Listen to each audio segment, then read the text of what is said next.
Привет, друзья! Продолжаю серию блогов из мастерской. Мы начали работать с 650-кой. По вариатору все согласовано, мы ждем ремень. Сайлентблоки тоже будем менять. Но самое интересное, про что я хотел вам рассказать, это подшипники маятника.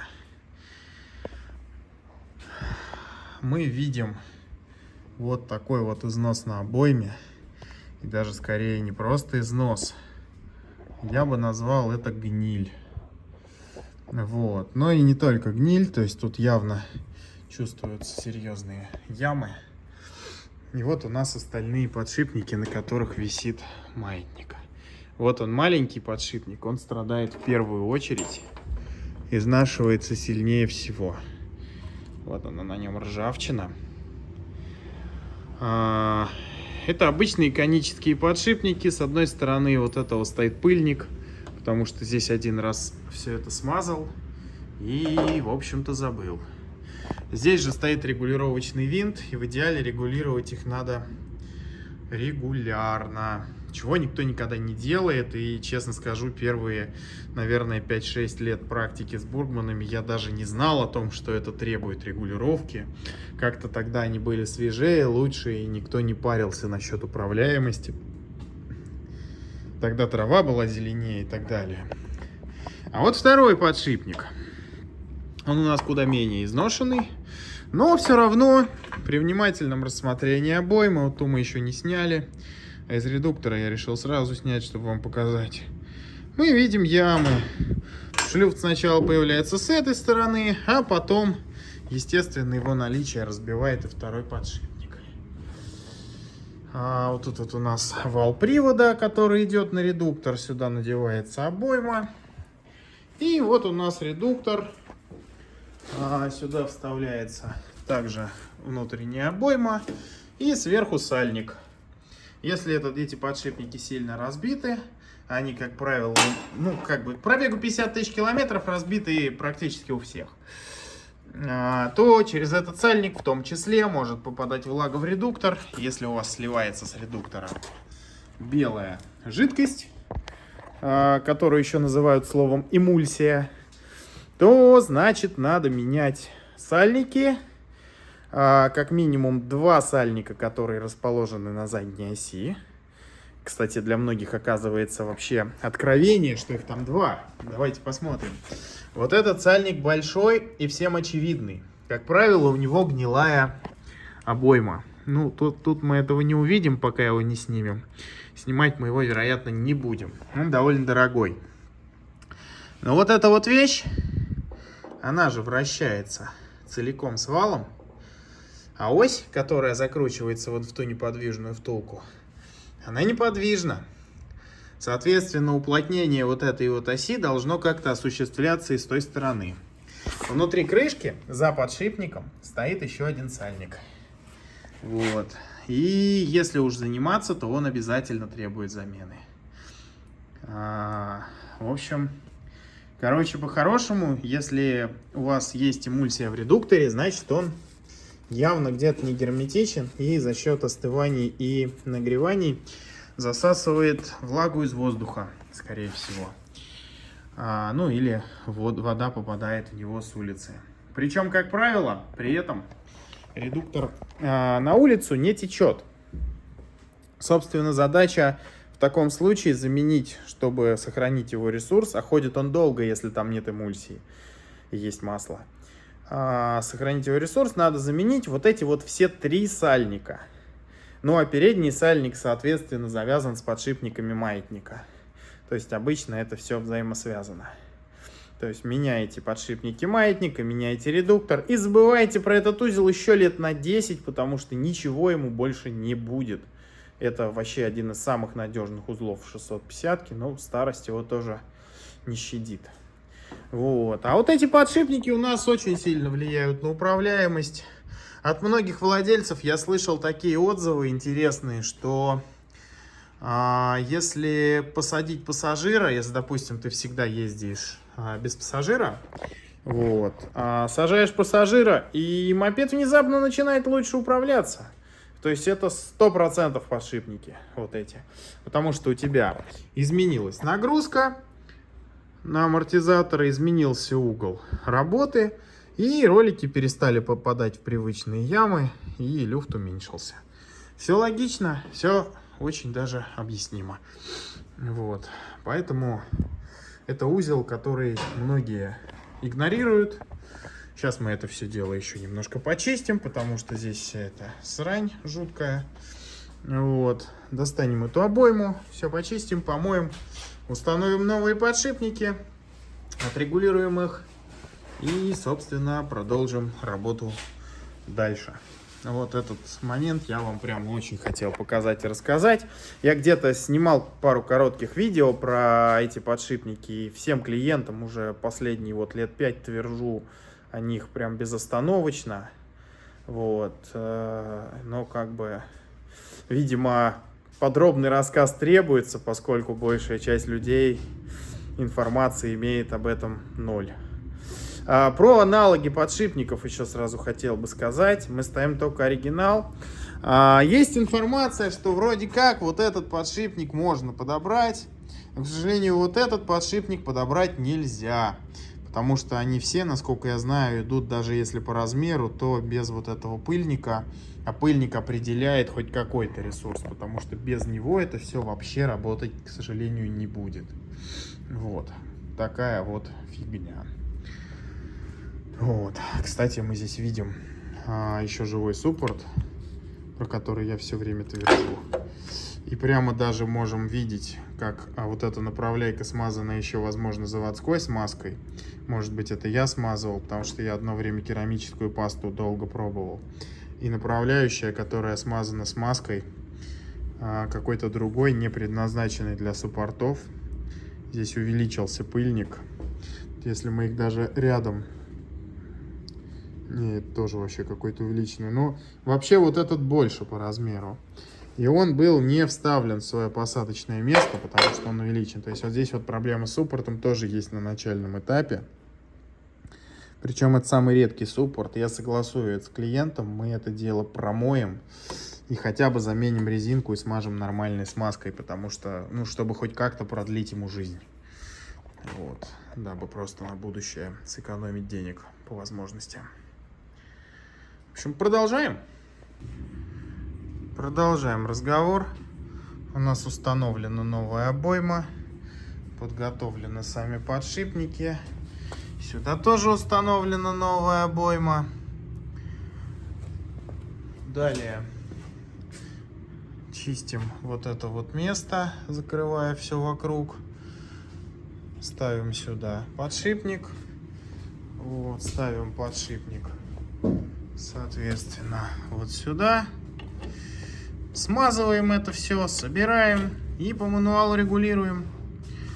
И будет счастье. Обязательно почистим и помажем чем-нибудь вот эти вот направляйки, потому что они имеют свойство лёта закисать. Вот.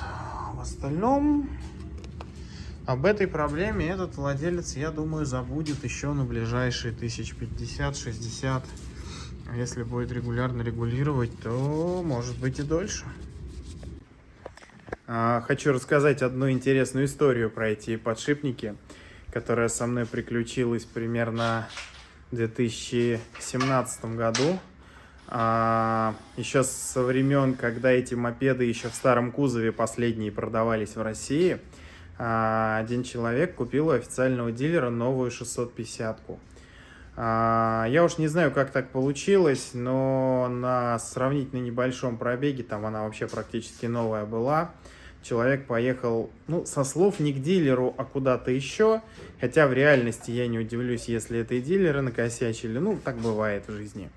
Вот, короче, ему не залили масло в промежуточный редуктор где-то, вот, и в конечном итоге, естественно, у него кончился промежуточный редуктор. Это единственная причина, как правило, почему он умирает, это кривое обслуживание. Соответственно, мопед приехал к дилерам, типа по гарантии, они поняли, что это не гарантийный случай, ну и человек сдал его в трейд-ин. После чего дилеры его починили, Я эту историю знаю по одной ситуации, когда ко мне приехал дядька примерно году в 2000, наверное, 14 тогда был, да, и у меня еще был прям вот грань переезда из первого гаража во второй, из Медведкова еще на Нагатинскую. И он у меня покупал бэушные кольца на один поршень, потому что они заказали новый картер двигателя. Вот, зачем-то, не знаю зачем, но, видимо, убитые подшипники доставать было тяжело.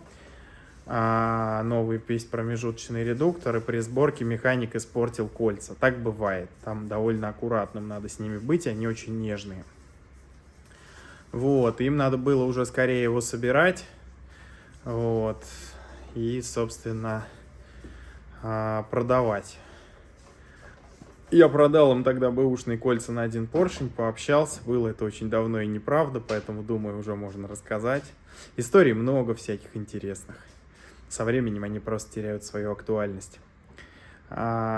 Собственно, дальше я про этот мопед, держал в голове, вот, а потом он всплыл спустя еще несколько лет.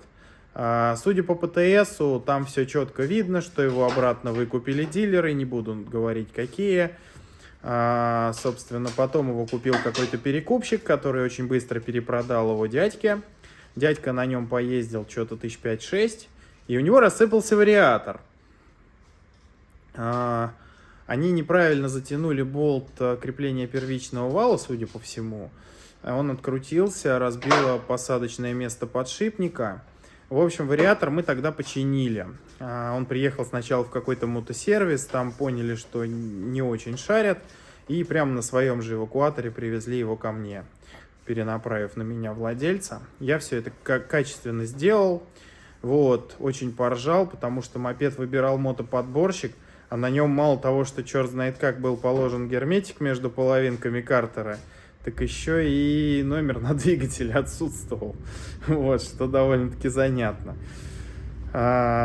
После чего он поездил еще какое-то время, и я уже не помню, что там случилось, если честно. По-моему, там разбило подшипник маховика. Вот. И я снимал с него двигатель и перебирал его.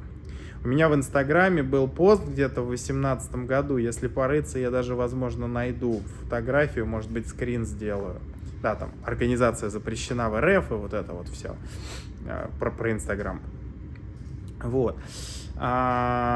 Пост был на тему того, что ну нифига себе, как же так можно.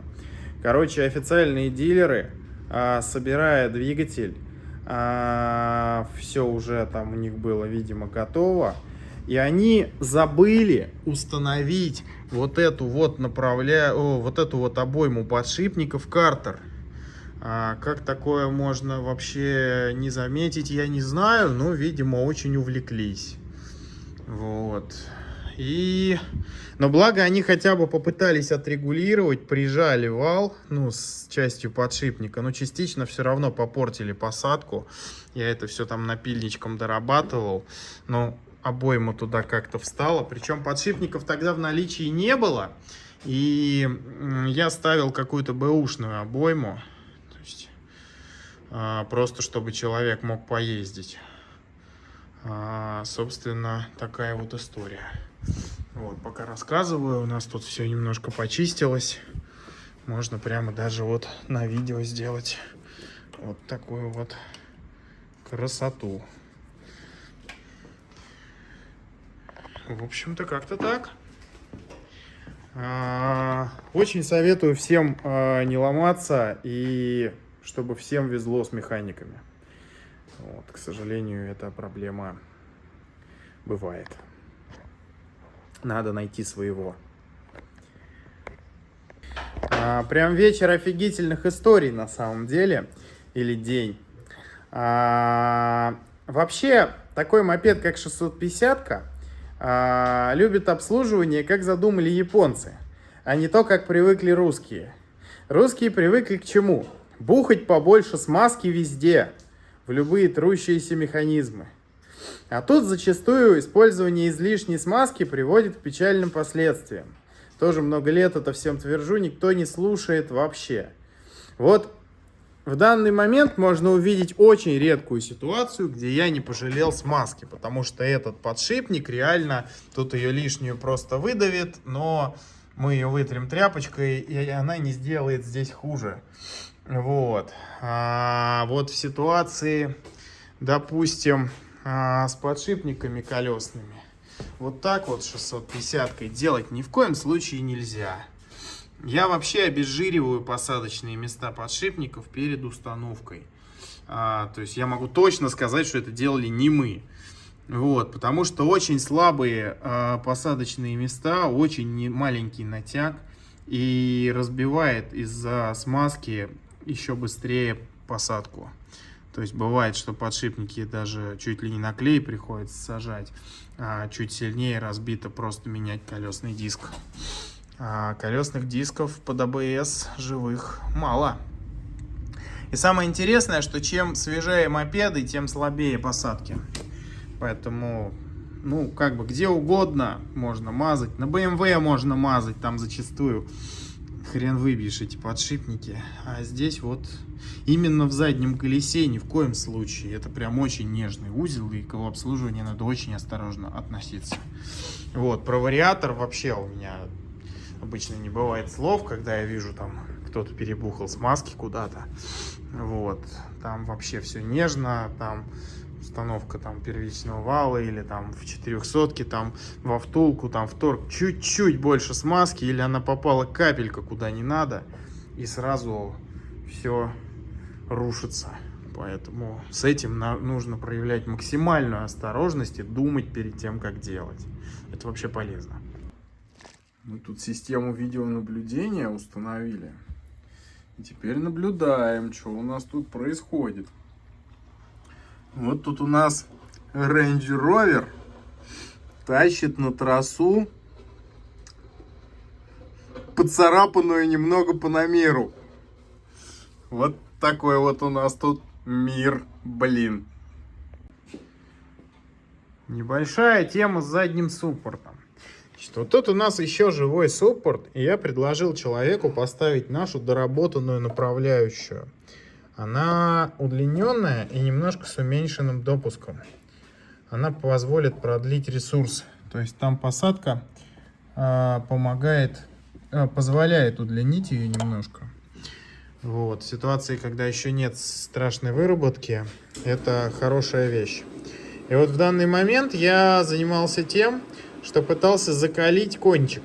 Потому что проблема в том, что я заказал сразу партию таких направляющих, около 30 или 40 штук. Прорезали шестигранник, типа как на заводской. Но из-за слишком маленького допуска, может быть, с шестигранником есть какой-то дефект. При затяжке кончик немножко расширяется и не лезет туда. И приходится его долго и упорно дорабатывать. Дабы это исправить, во-первых, я напильничком делаю 2 лыски для смазки. Потому что на оригинале 3 они гораздо глубже. Ну, тут разумное и достаточное нужно. Потому что чем больше тела будет сохранено, тем дольше это все проходит. Соответственно, при попытке затянуть шестигранником, кончик распирало. И прикол в том, чтобы закалить кончик, и чтобы этого не происходило. Пару раз я пробовал затягивать, прямо захватившись тисками вот за эти 2 лыски. У меня получалось это успешно. Вот. Но как бы надо совершенствоваться и как-то автоматизировать технологию. Так-то она, конечно, рассчитана на одно закручивание, что больше ее никто выкручивать не будет. Поэтому, в принципе, ничего страшного. Но надо продумать. Короче, у меня с 3-го раза получилось. Тут это не ржавейка какая-то очень крутая. Ее прям надо до белого свечения прогреть для того, чтобы она закалилась. Вот подкалить у меня получилось. Сейчас будем пробовать затянуть. Сейчас, собственно, удаляем старую направляйку. Она затянута довольно сильно. И надо греть. Что-то у меня есть ощущение, что она может сорваться. О, пошла. Надо греть, потому что она на фиксаторе. Сейчас мы все это почистим И на фиксаторе также закрутим новую. Вот в сравнении новая и старая. Вот разница по длине. И, собственно, лыски на заводской видны.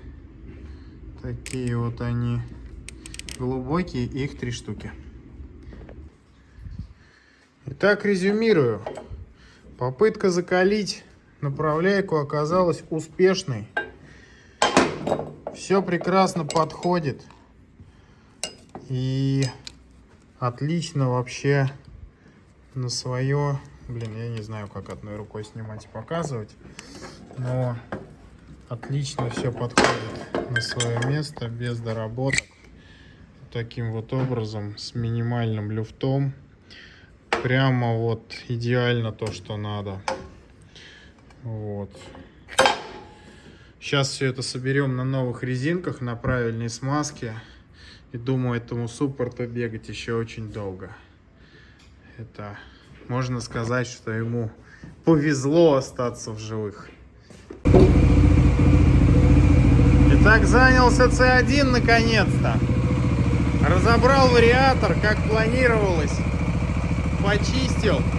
Хотя проехал всего лишь километров 600 или 700, но все равно было что продуть. Было явно уже хватало продуктов износа. Вариатор у меня здесь собран более-менее живой, бэушный. Но все равно следить за ним надо. Так вот я тут приварил крепление, интересно.